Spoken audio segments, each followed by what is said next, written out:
Olá pessoal, meu nome é Jocir, venho mais uma vez trazer algumas informações para vocês sobre os assuntos ligados à espiritualidade, essa ciência mais avançada, a ciência de vanguarda. Então hoje eu estarei falando sobre a mediunidade, trazendo novos conhecimentos para vocês sobre a mediunidade e suas características. Já que existe uma grande variedade de aspectos ligados à mediunidade que nem sempre são mencionados em livros, em palestras, e outros são mencionados, mas não muito explicados.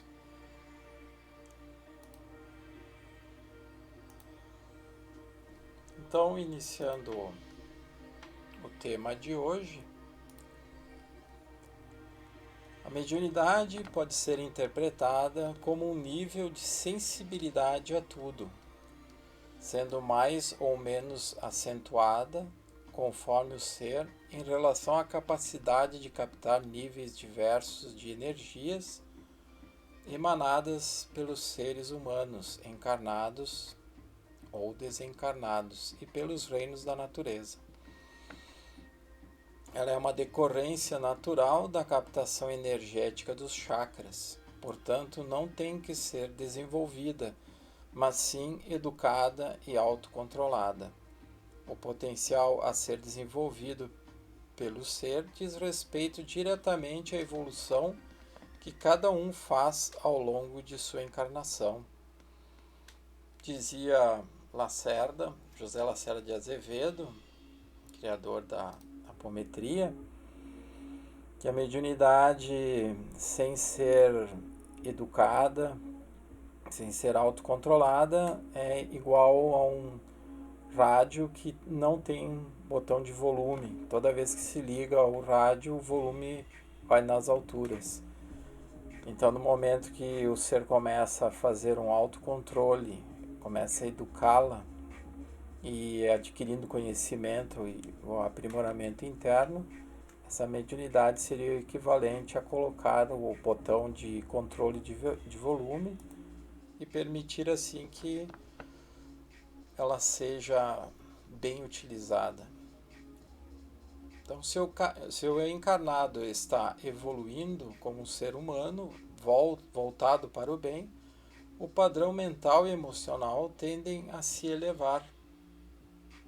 Assim, captará energias mais sutis, sentindo a influência dos seres superiores.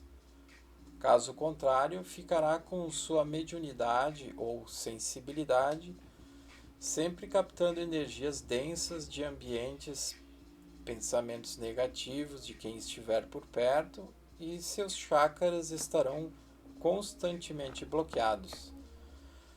Se alguém quiser saber mais detalhes sobre chakras, eu tenho um dos meus vídeos que fala sobre, aliás, 2 vídeos que falam sobre os chakras superiores e os chakras inferiores. Essa captação se dá através da maior ou menor abertura dos chakras, o que proporciona uma variação na capacidade de percepção de cada ser.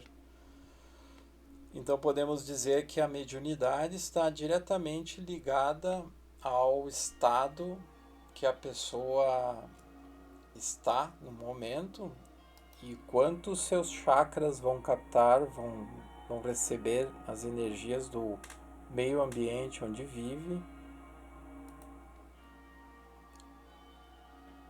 Geralmente ocorre uma mistura de vários tipos de mediunidades que se manifestam simultaneamente no dia a dia das pessoas.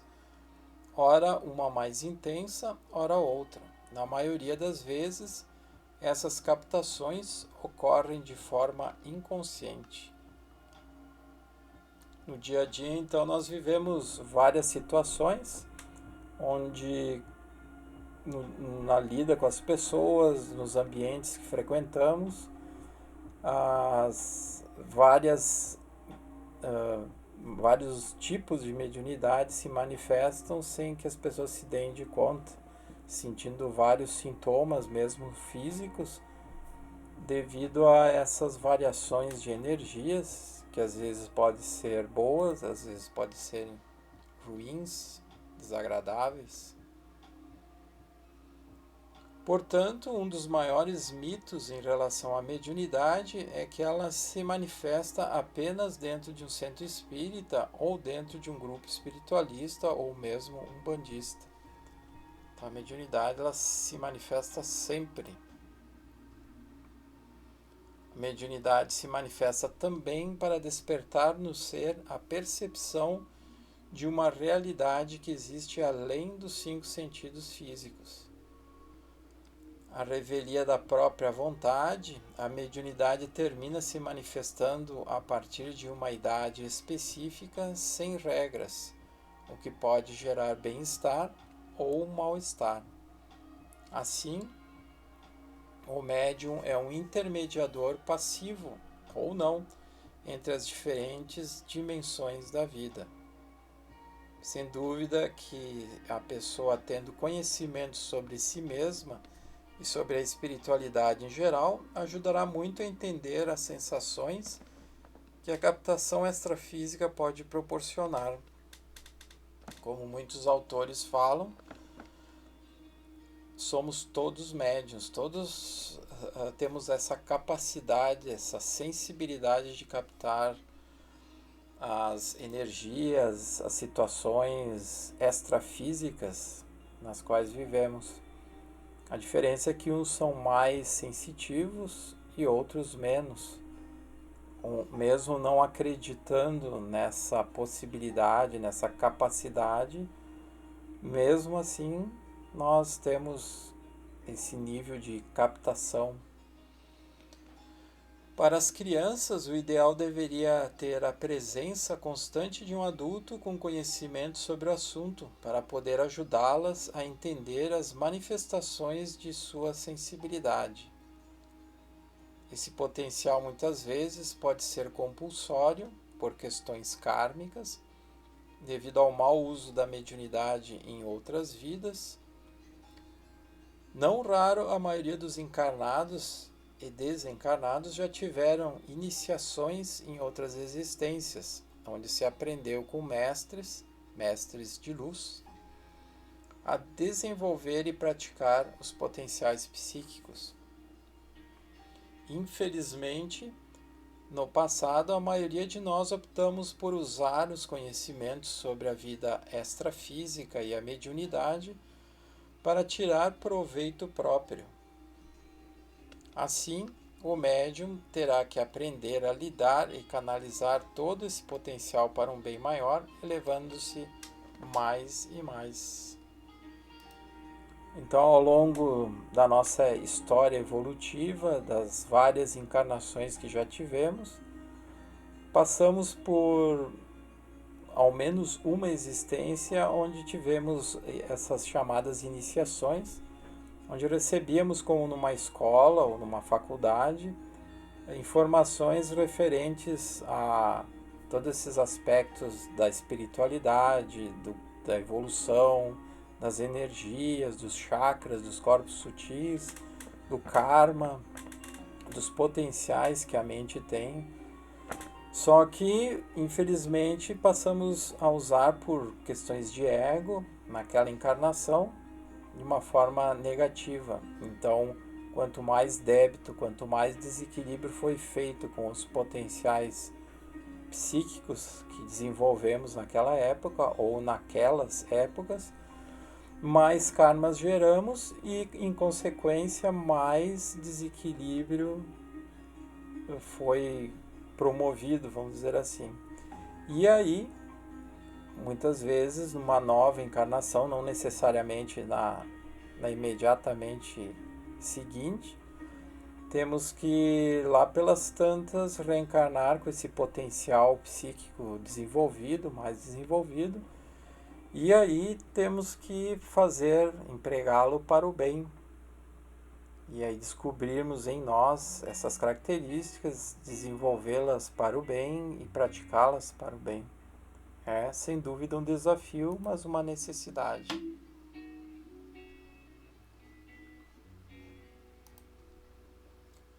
como se elevar torna-se uma tarefa difícil, a maioria termina por cair nas ilusões da vida física e ignora compromissos assumidos antes de reencarnar.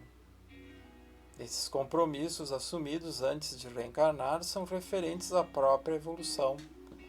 Tais compromissos não dizem respeito necessariamente a ter que trabalhar com a mediunidade diretamente em algum grupo ou algum centro, mas sim estar em condições mentais, emocionais, energéticas e físicas boas para poder ajudar o próximo em todos os momentos da vida. Por exemplo, se um médium está consciente do seu potencial e voltado para os níveis superiores, poderá a qualquer momento poder aconselhar uma pessoa, sendo intuído a dizer palavras de harmonia, incentivo, equilíbrio, etc. Poderá ajudar a pessoa a se elevar, meditar, canalizar energias realmente sutis e etc. Então, estará sempre exercitando a mediunidade onde estiver. Sem conhecimento e sem boas intenções, a mediunidade será algo desagradável, pois a pessoa com certeza terminará se limitando e não fazendo aquilo que havia se proposto antes do reencarne. Dessa forma, o plano espiritual superior tem que atuar para ajudar aquele que deveria estar ajudando.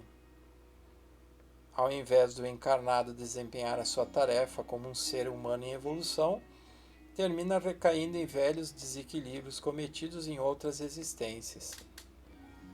A mediunidade pode desta forma ficar descontrolada, gerando vários sintomas perturbadores, tanto mentais, emocionais, quanto energéticos e doenças físicas como consequência.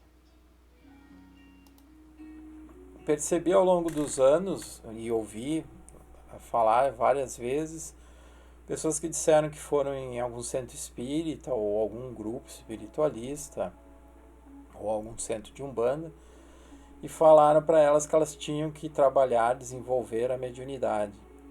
Só que esse potencial que a pessoa tenha, sem, como eu mencionei ali anteriormente, sem ela saber conduzir, canalizar esse potencial, ela não estando bem mentalmente, emocionalmente, que é um dos motivos pelas quais a pessoa procura um centro espírita, algum tipo de centro espiritualista, justamente porque não está bem, está numa fase difícil. Dificilmente a pessoa procura um desses lugares quando está bem, quando está em harmonia. Então, por estar em desarmonia, em uma fase difícil na vida, ela começar a trabalhar com esse potencial mediúnico não é nem um pouco aconselhável, porque isso trará mais perturbação ainda, devido à falta de tomada de conhecimento, a tomada de consciência daquilo que é, daquilo que está vivendo e como pode fazer algo para melhorar essa situação. Então, o ideal é trabalhar com a mediunidade quando se está em um estado de maior harmonia. Entre outros desequilíbrios, podem ocorrer a síndrome do pânico, ansiedades exageradas, hipersensibilidade mental, como neuroses, hipersensibilidade emocional, problemas físicos variados e etc. Isso não acontece como um castigo, o fato da mediunidade se manifestar, né? Essa sensibilidade existir, como um castigo por não estar trabalhando com a mediunidade, mas sim é uma decorrência da não evolução interna, da sintonia constante com o mundo material e todas as suas densidades.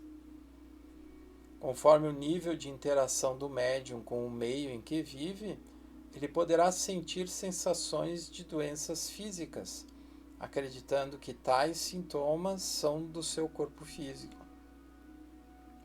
Quanto mais o sensitivo ficar em contato com pessoas e ou ambientes densos, mais se prolongará seu mal-estar. Quanto maior o grau de sensibilidade, tanto maior será a intuição ou premonição, consequentemente, tanto maior o campo que o indivíduo abrange na percepção dos fenômenos e dos aspectos da vida cósmica. Por isso, a necessidade de meditar por alguns minutos todos os dias, se elevar para se manter bem, fazendo a manutenção do próprio padrão vibratório, já que a mediunidade acontece a todo momento e em todos os lugares, independente de ambientes e de religiões. Não adianta nada a pessoa dizer que não acredita nessas coisas, como muitas vezes dizem, pois ela está inserida dentro desse universo. Uma vez que somos todos médiuns, acreditar ou não faz diferença no que diz respeito a evoluir ou não. Aliás, acreditar ou não faz diferença, né? No que diz respeito a evoluir ou não. Então, existem alguns mitos que se ouve e que as pessoas dizem que há uma necessidade de trabalhar com todo esse potencial para que a vida possa melhorar, que as coisas se encaminhem. Só que a mediunidade, na realidade, é um potencial extrafísico, psíquico. E mesmo depois que desencarnarmos dessa existência, estaremos com mediunidade. Existe mediunidade no plano espiritual, no plano extrafísico. Então a mediunidade não é uma característica exclusiva do mundo material. Até porque ela é psíquica, ela é sutil. A mediunidade sempre fez parte da vida humana em todos os tempos. Ela é uma percepção extrafísica e se manifesta através da interação com o meio que vivemos. Ela não é propriedade do espiritismo ou da Umbanda, ou de qualquer outra linha filosófica ou religiosa. Sempre houveram manifestações mediúnicas na antiguidade, desde a primeira civilização, a lemuriana, até os dias atuais. A primeira civilização de seres encarnados que foi na Lemúria. Pesquisadores mais contemporâneos, como Allan Kardec, trouxeram uma compreensão maior sobre os vários tipos dessas manifestações extrafísicas com suas variantes. Allan Kardec foi o pioneiro em estudar e colocar de forma didática em sua obra O Livro dos Médiuns, onde mencionou as características mediúnicas que podem se manifestar. Com o tempo, aqueles que se dedicaram ao estudo da mediunidade compreenderam mais a prática, permitindo-se aprofundar nos detalhes das manifestações, trazendo novos conhecimentos e entendimentos sobre como as percepções extrasensoriais se manifestam no mundo físico. Foram surgindo livros psicografados que complementaram as obras básicas de Kardec. Como alguns exemplos, temos os livros ditados pelo espírito André Luiz, pelo espírito Emmanuel, com psicografia de Francisco Cândido Xavier, alguns com a participação de Valdo Vieira, os livros do espírito de Joana de Ângeles, com psicografia de Divaldo Franco, os livros do espírito Ramatiz, com psicografia de Hercílio Mais, e etc. Existem também os pesquisadores sobre a mediunidade, como Edgar Armand, Jorge André, José Lacerda de Azevedo, Sérgio Felipe de Oliveira, Décio Iandoli Júnior, Hernani Guimarães de Andrade, entre outros. Eles divulgaram através de livros e alguns através também de palestras seus conhecimentos. Outros espiritualistas, como a criadora da teosofia Helena Blavatsky, que não menciona a mediunidade como o espiritismo trata, como sendo um intercâmbio entre encarnados e desencarnados, mas menciona potenciais psíquicos que o ser humano tem, como ela própria possuía a mediunidade de clarividência, entre outras, né?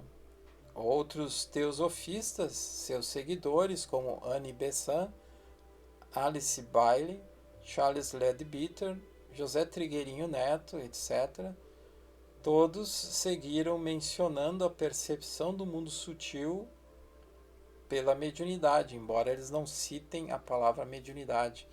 Inclusive, muitos teosofistas até falam da questão de serem contra a mediunidade, de fazer esse intercâmbio entre o lado espiritual e o lado físico, porque eles acreditavam que esse intercâmbio era mais prejudicial do que benéfico. Só que isso termina sendo uma falta de conhecimento mais aprofundado do que realmente é a mediunidade, a abrangência que a mediunidade ou sensibilidade gera, ou a maneira que ela se manifesta, né? E os pesquisadores, divulgadores independentes que ajudaram bastante a compreender as sensibilidades psíquicas, como o espiritualista Pietro Baldi. Pietro Baldi escreveu mais de 25 livros falando sobre a espiritualidade, sobre a maneira que ele captava as mensagens de seres superiores, de amigos maiores. E nessa coleção de 25 livros, ele vai mencionando, falando detalhes de uma maneira bem particular dele, já que ele não se identificava com nenhuma linha espiritualista em especial. Temos também a parapsicologia, criada por Charles Richet, que estuda todo esse potencial humano usando nomenclaturas próprias para descrever os fenômenos paranormais.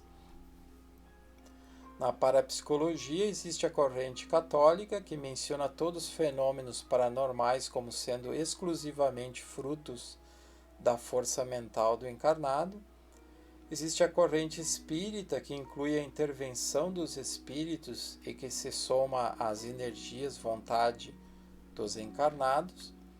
E por fim a corrente científica, que apenas estuda os fenômenos sem se deter numa ou noutra tendência.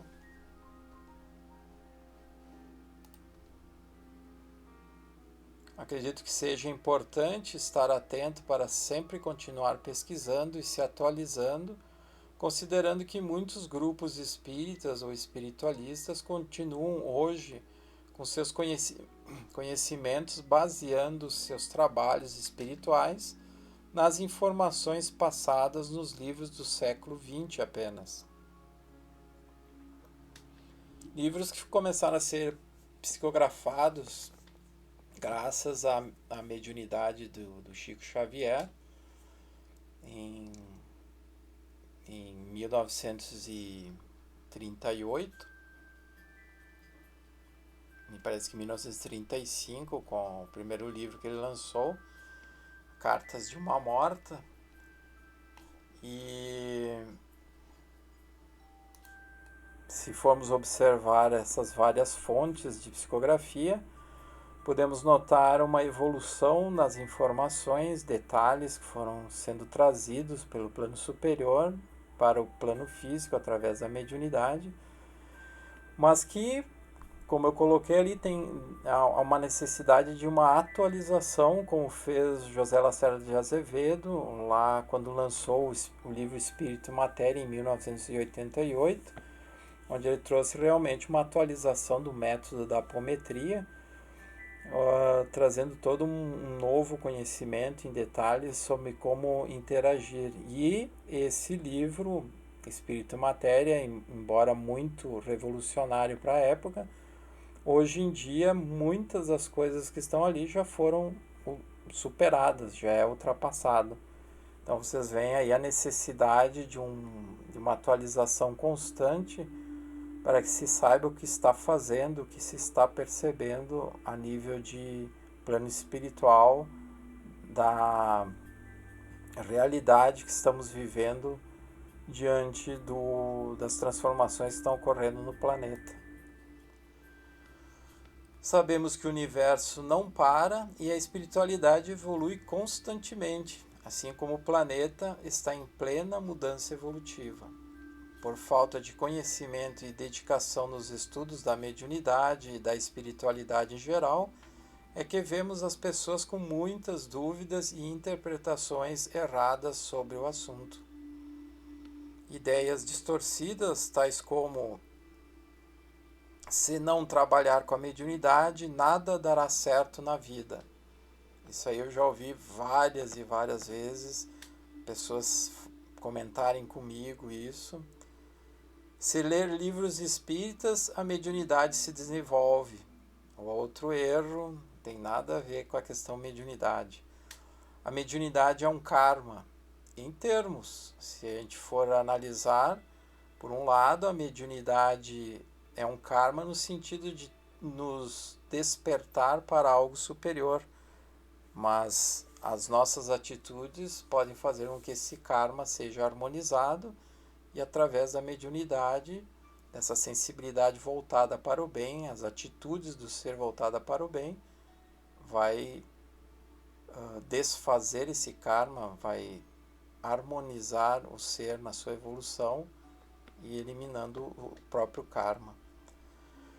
Outra afirmação que fazem é: se não trabalhar com a mediunidade, a pessoa estará sempre com obsessores espirituais. Isso é um outro erro, é um outro engano grande. Uma, porque desde 2005 não existem mais obsessores espirituais desencarnados. Existem só obsessores espirituais encarnados, projetados fora do corpo durante o sono físico. Sobre isso, inclusive, tem um vídeo que eu falo sobre a limpeza do planeta. Assunto bastante polêmico, que muita gente ainda não acredita que estamos vivendo essa realidade. Na realidade, se não trabalhar com a mediunidade, a pessoa estará sempre com obsessores espirituais. Eu interpretaria assim: se não, a pessoa não evoluir, se a pessoa não se elevar, a pessoa sempre estará com o padrão mental emocional baixo, com a sua energia baixa, e aí ela estará captando energias densas de outros encarnados, perturbados, de ambientes densos, onde tem muita circulação de público, e aí sim ela estará sempre perturbada, sempre se sentindo mal, mas não por causa de obsessores espirituais, mas porque ela tem esse potencial, essa sensibilidade, e ela não se mantém bem.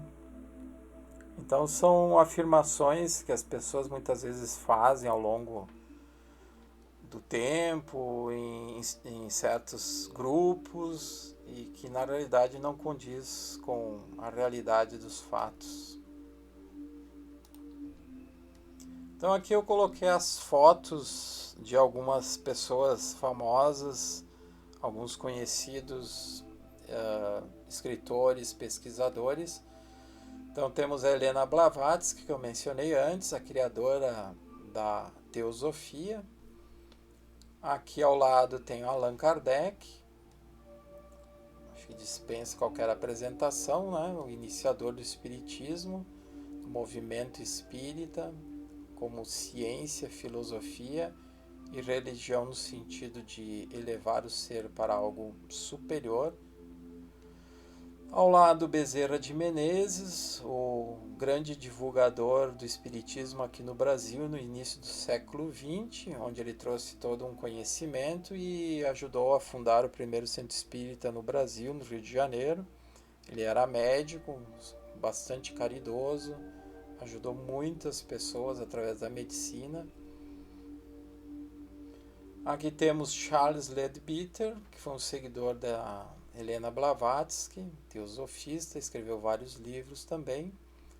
Ao lado, Charles Richet, que eu mencionei antes, criador da parapsicologia.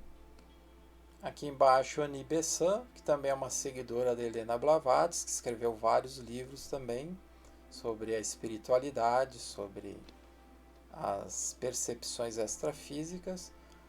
O famoso médium norte-americano Edgar Cayce, que incorporava inconscientemente mentores que davam consultas.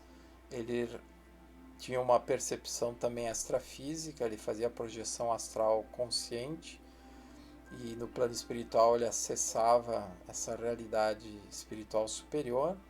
Escreveu inclusive profecias sobre o futuro da humanidade, desse planeta, em vários livros. E ao lado Pietro Baldi, um autor italiano que passou em dado momento a viver aqui no Brasil, conheceu Chico Xavier, mas não era espírita, ele era espiritualista. Ele escreveu, como mencionei antes, 25 livros que falavam sobre a espiritualidade, as suas técnicas de perceber o lado espiritual e desenvolver passar todo um conhecimento desenvolvido em cima da espiritualidade, em cima da atitude do ser humano para o bem. Temos aqui o Francesco Forgione, também conhecido pelos católicos como Padre Pio de Petrolcina, grande ser, fez em vida inúmeras curas, atendeu milhares de pessoas, ajudou muito a trazer uma nova visão, uma nova interpretação da vida, apesar das bitolações católicas, e ele tinha um grande potencial mediúnico e manifestou todas essas mediunidades como cura, clarividência, clareaudiência, projeção astral ao longo da sua vida. Inclusive fundou um centro, um hospital para pessoas carentes na cidade de San Giovanni Rotondo. Enfim, foi mais um grande ser que passou pelo planeta Terra, encarnado. Aqui, Divaldo Pereira Franco, com a mentora dele desenhada atrás, a Joana de Ângeles, grande médium, inúmeros livros psicografados. Ao lado Chico Xavier também, nem precisa falar muito, né, do grande Chico Xavier. Aqui embaixo José Lacerda de Azevedo, foi o médico e físico que desenvolveu a apometria, escreveu 2 livros sobre a apometria, fez palestras Brasil afora e no exterior sobre a apometria. E o José Trigueirinho Neto, que foi seguidor também da Blavatsky, seguiu uma teosofia mais atualizada e desenvolveu outros aspectos também do conhecimento. Ele, através do grupo dele, escreveram vários livros sobre o trabalho, necessidade do trabalho interno como aspecto de evolução e necessidade de dar novos passos rumo a uma evolução maior. E trouxe grandes conhecimentos inovadores também para nós aqui encarnados. Então é isso. Por hoje quis trazer esse conhecimento, esses aspectos da mediunidade de um modo geral. Espero que tenham gostado e até então o próximo assunto que trarei para vocês.